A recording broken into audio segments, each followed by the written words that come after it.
Here we have a multiplication computation strategy. This time we're doing 2-digit times 2-digit multiplication, and we're doing the area model. So let's see what our question is asking us this time. Okay, we have 64 multiplied by 13 equals, I don't know.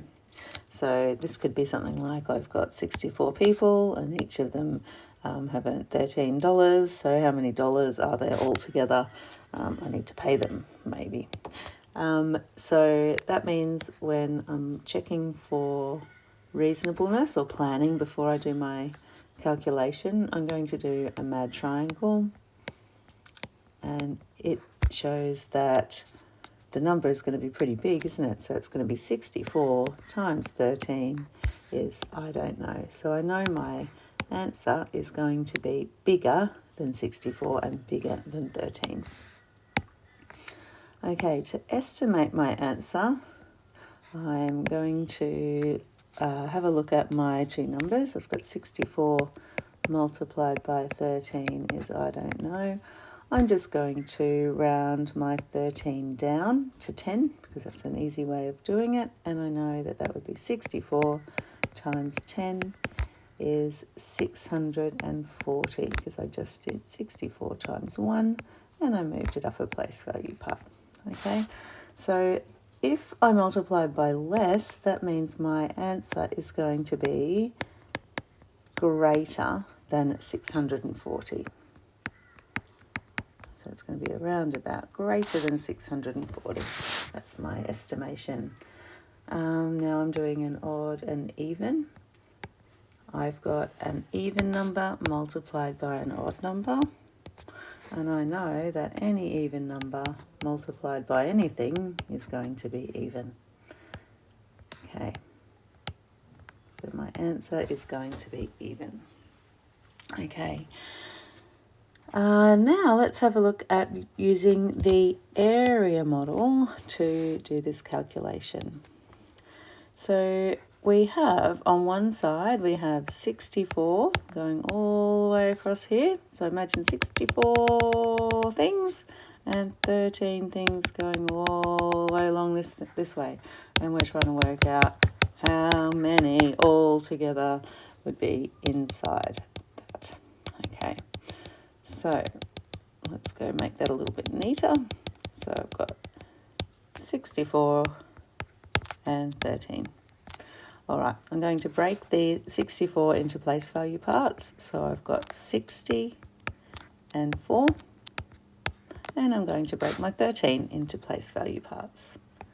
So I've got 10 and 3. All right.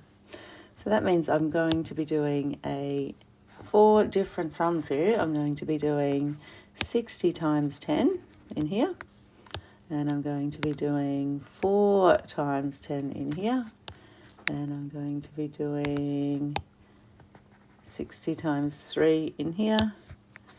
And I'm going to be doing 4 times 3 in here. And then we're going to add them all up. Okay, so let's do our 60 times 10.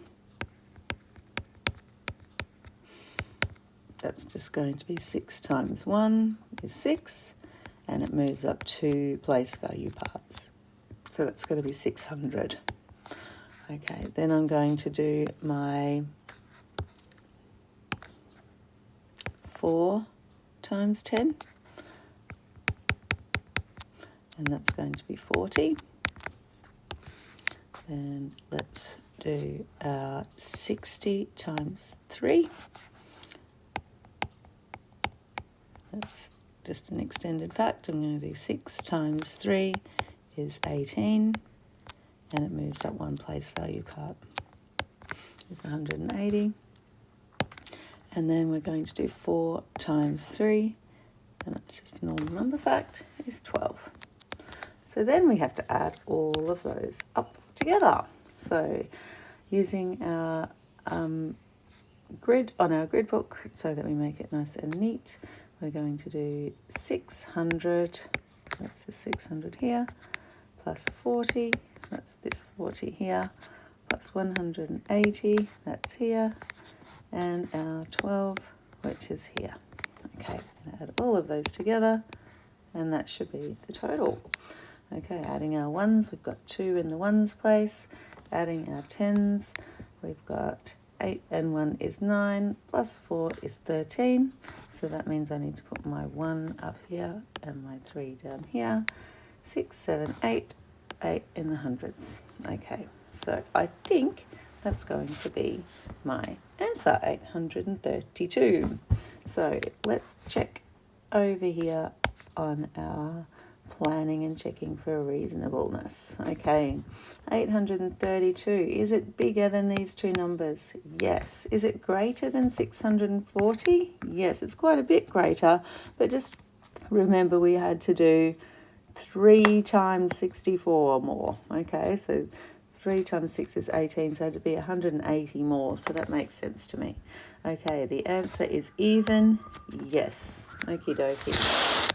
So I think 832 is going to be my answer.